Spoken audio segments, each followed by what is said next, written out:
My name is Specters, and I'm at H1604 in Vancouver.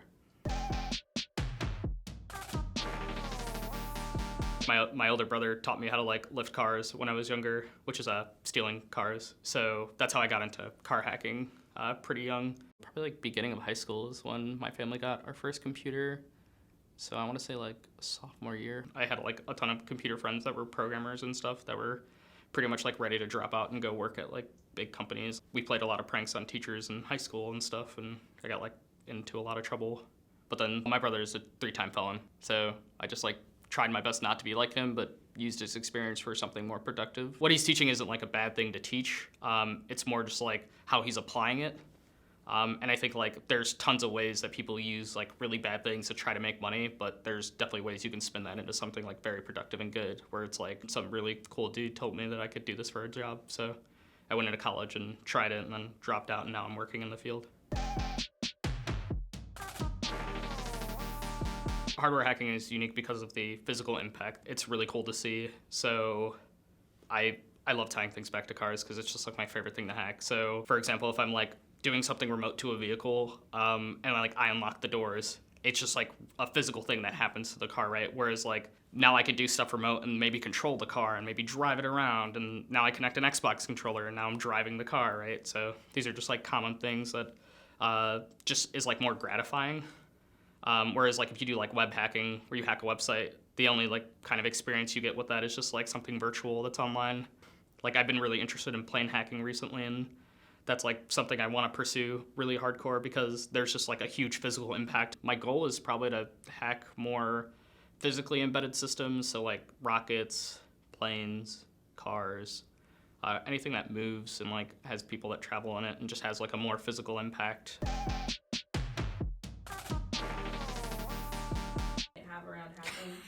There's a bot that generates colors and correlates them with how hacking something will happen today. And every day I wake up and I look at that and I'm I need to go out and get this lucky item and make sure I have this for this hacking event. It's just some bot on Twitter. I think it's really funny to do though.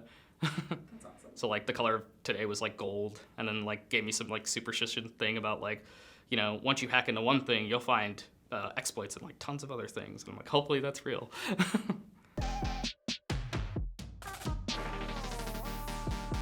I hack with HackerOne because of the community. Everyone's just really nice and accepting coming out to these things, and they're so open with sharing information with you even after the fact when they do giant presentations and are these are the vulns we found, this is how you do it. That's something I really enjoy, is just the learning opportunities that are given by this.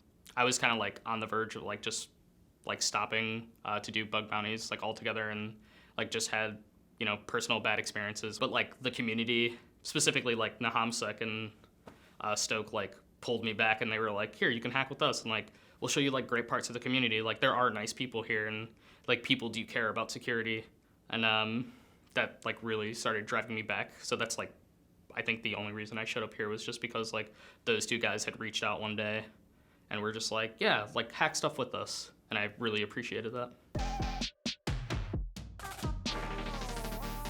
One of the biggest pieces of advice I can give to people is to reach out to the community. They're very accepting and very willing to share knowledge with you. Just talk to anyone online, just randomly. I've reached out to tons of people when I first started, and even now I still reach out to people, and everyone's very responsive and very nice. They share tons of information, and that's kind of what separates this community from everything else. Is usually when you go into a community, it's very secretive, this is my secret sauce to making money, I can't share that with you. But here it's everyone's just yeah, here, this is what I did to do X thing, and I made this tool, and you can do it too. And then people just go out and find tons of money and vulnerabilities and stuff. So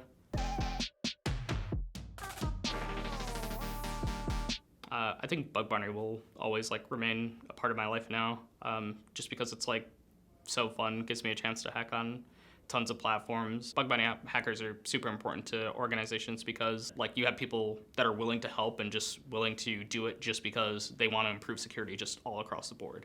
Bug bounty hunters find things criminals do, but they do it for gratification of oh, I found X thing and I can help you in X way, right? And that's super important just because they're just, deep down, they're just good, a good person. It's just me trying to kind of have fun and also like secure some device that I will end up using one day or may end up using.